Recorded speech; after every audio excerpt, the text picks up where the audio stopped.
Good day mga ka-sports natin dyan. Matapos ma-disband ang Cheretigo sa PVL, maraming ang mga players na mga nagkukumahog rin na lumipat sa ibang team. Ang iba ay meron mga offer at ang iba naman ay matitenga. Floating pa nga ang ibang mga players.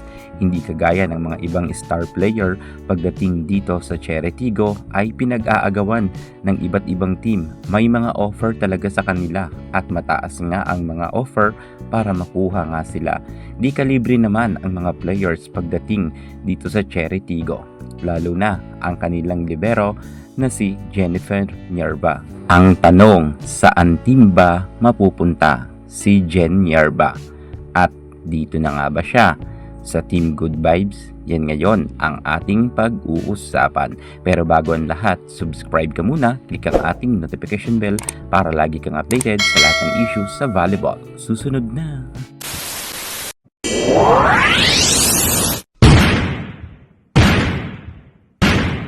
Beautiful Jen Nierba, isa sa mga pinakamagaling rin natin na libero pagdating nga dito sa Pilipinas. At kung sa napatunayan, marami na rin siyang napatunayan. Nagkaroon na rin naman siya ng award bilang Best Libero. At kita naman natin na ng panahon niya ng collegiate ay talagang nakipagpukpuka naman siya sa mga malalakas na team, kung saan makailang beses rin nag-champion ang NU Bulldogs, kung saan isa si Jennifer Nierba sa kinabibilangan niyang team na talagang malakas.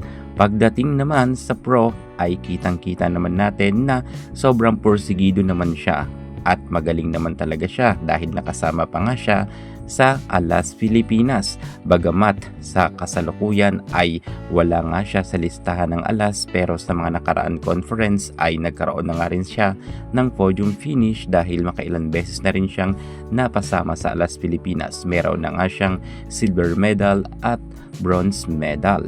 Ang tanong ngayon, dahil nga sa pagbabalik ng PVL All-Filipino Conference, wala na ang Cheretigo. Saan ba mapupunta itong si Jennifer Nierba? Well, may usap-usapan talaga na itong si Jennifer Nierba ay dito nga raw sa Creamline Cool Smasher mapupunta. May bakante pa ba ang Creamline? Well, meron. Atin yan pag-uusapan. Kani-kanina nga lang ay napamayday nga itong si Kayla Atienza at mukhang meron nga siyang iniinda pa. So ibig sabihin hindi 100% na okay nga ang ating magaling na libero na si Kayla Atienza. Kinakailangan niya magpagaling muna at medyo mahaba-haba nga ang proseso nito. Agad naman nanalangin ang mga fans nga ni Kayla Atienza na sana raw ay gumaling ito agaran para may makatulong nga raw ito si Denden Lazaro Revilla sa loob ng court, dahil kadalasan nga silang dalawa nga ni Denden ang nagpapalitan. So ibig sabihin kinakailangan nga ngayon ng libero ang Creamline Cool Smashers para nga sa dagdag puwersa, dahil hindi naman pwede na itong si Kayla Atienza ipasok pa.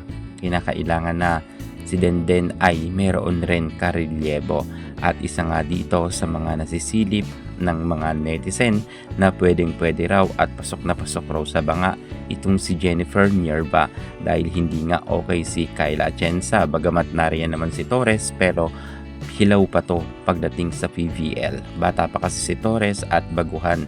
Pero pagdating kay Jennifer Nierba, kilalang kilala na natin na talagang makikipagpuksaan to sa loob ng court. Magaling yan si Jennifer Nierba. At mukhang swak siya pagdating nga sa Creamline Cool Smashers. Bukod sa maganda siya, magaling pa na libero. Maraming nagsasabi na sana raw ay dito na talaga mapunta itong si Jennifer Nierba. Bagamat meron pang mga ibang team na nag-o-offer kay Jennifer Nierba para makuha nga ang serbisyo nito, pero mas gusto talaga ng karamihan ng mga fans ng CCS na itong si Jen Nierba ay dito nga sa Creamline mapunta. Ano sa tingin nyo? Kinakailangan ba itong si Jennifer Nierba ng Creamline Cool Smashers? Sa tingin ko naman, kung sakasakaling kunin siya ng Creamline, swak naman siya pagdating sa CCS. At para sa akin, okay na okay tayo para kay Jennifer Nierba. Sana nga ay makuha siya ng Creamline Cool Smasher.